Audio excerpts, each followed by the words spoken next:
and that prosecution. I was appalled at the amount of time wasted in what we call calling work.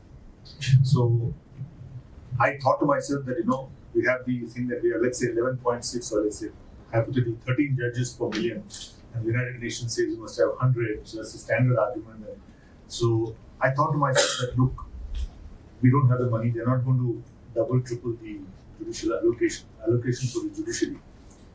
One solution is to say that if you can double the productivity of a judge, then it's effectively having 26 judges per million. If you can triple it, it's like having 39 judges per million, technically speaking.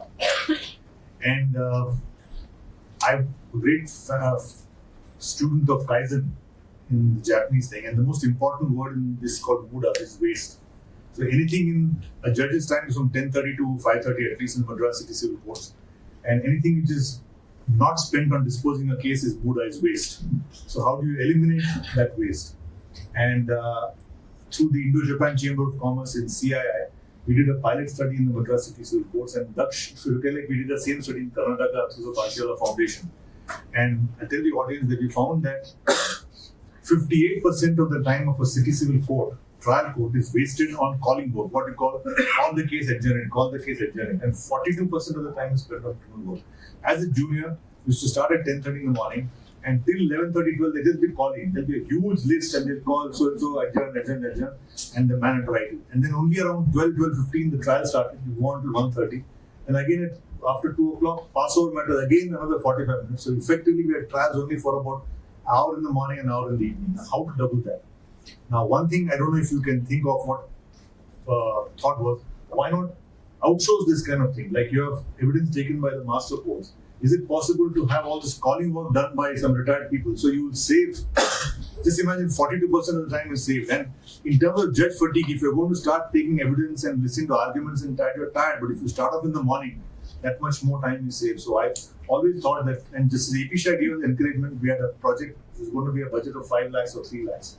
We're going to fund it to the P.Datar Foundation. And we said, let's take 3 trial courts in the civil side and 3 trial courts in the criminal side, and go through the entire process and apply Buddha, eliminate waste everywhere in terms of filing and so on. Like in Madras, a copy application takes like 60-70 days. It's not just a trial. What about the order copy? Fundamental points are there. And there's no money for a Xerox machine. So all those points are also there. So one thing what we can focus on is how to increase the productivity of a judge. The same judge, if you can dispose 2-3 number of cases, that can be done. One is to outsource, as I said. Secondly, I also thought one thing is that we had a very lovable old lawyer called Narsimachari, and associated in the Bar Association. He said that if you just follow the CPC and the CRPC, there will be no delay. The point is, we don't follow what is written in the CPC. After the 2002 amendments, there are timelines for everything. So he said we don't follow the point. And I asked him how were trials conducted in the old days. He said, there was a huge system of costs. They implemented the costs quite strictly in those days. And in a trial, because Madras High Court is a charter high court, and we have trials regularly until the case of this famous school that was Nanavati's case, where the Sessions case is also in the Madras High Court. So there used to be something called an agreed bundle.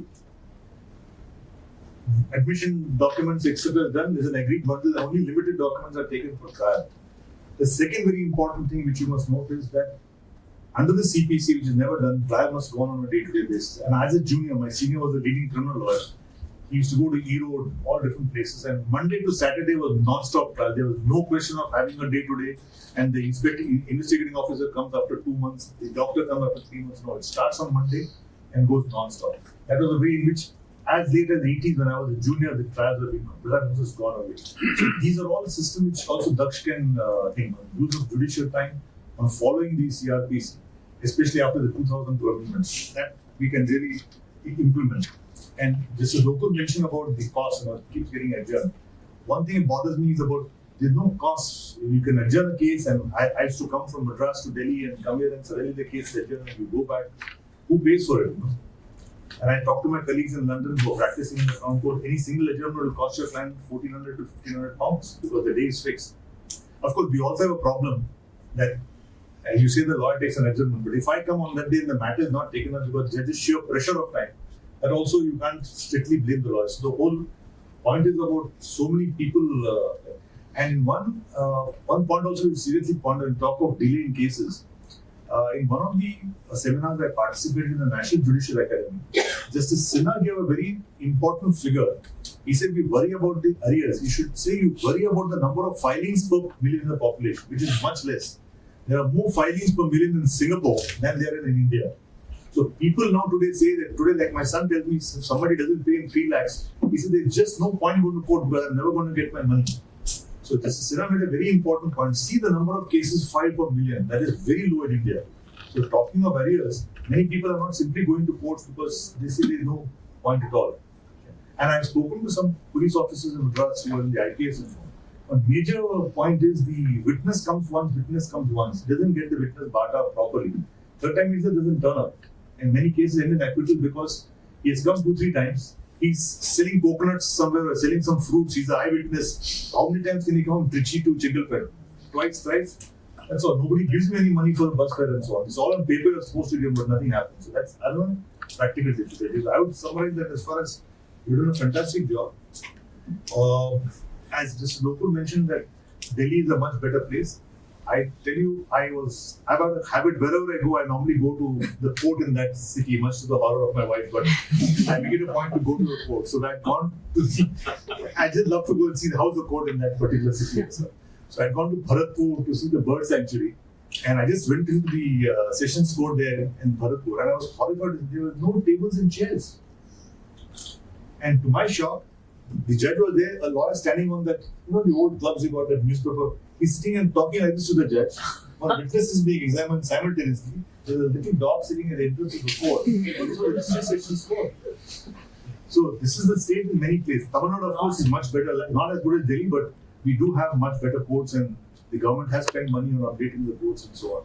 So your project is on fresh courts. We have to work projects on pending courts, and we have to see what kind of cases are also. The other thing which you must also highlight is when we had this Kaizen project, we had the committee of judges in Madras. They said that there is another huge. See, you make a law without asking for the impact of that particular law. I was told in the UK there is a complete study, especially in tribunals, what could be the possible cases. Now, when you made Section 138 as an offence, nobody expected the avalanche of cases in courts, and many people say that just 138 and 498 domestic violence cases, 70-80% of time is gone on that, so there's no time for the regular cases. So, one is to how to prevent the case from starting first. That also Dutch can see how many cases are avoidable. Now, for example, fortunately, good thing is that from when I was a junior now is chief examination is virtually gone. Everything is proof evidence. So after the 2002 amendment and even in the 138 cases in Madras, at least in the magistrate courts, there is no chief examination. So that's a tremendous saving of time. And actually, I feel that the only place where proper civil court goes on is before the arbitrators. Nowhere else you can get a proper trial because in the Madras High Court, the evidence is taken by a master. And what will the judge decide the demeanor of the witness, God only knows. And we have got a patent case remanded by Kardju. 9 years, the evidence is still going on between 2-stroke engine and 4-stroke engine on a patent matter. So when you talk in terms of time, what do you do? So thanks a lot. Different strokes. Lovely series. So I think, but other thing I'll ask just local is why can't there be a mandate to the High Court to file a report? Why haven't you implemented the mobile app? Why haven't you done some kind of follow up on that? So I would just summarize my thing by saying first analyze judicial time. If a lot of this basic work can be outsourced and given to some other or retired officer who can do it, you'll have 4-5 hours of trial work actually in the court rather than 2 hours.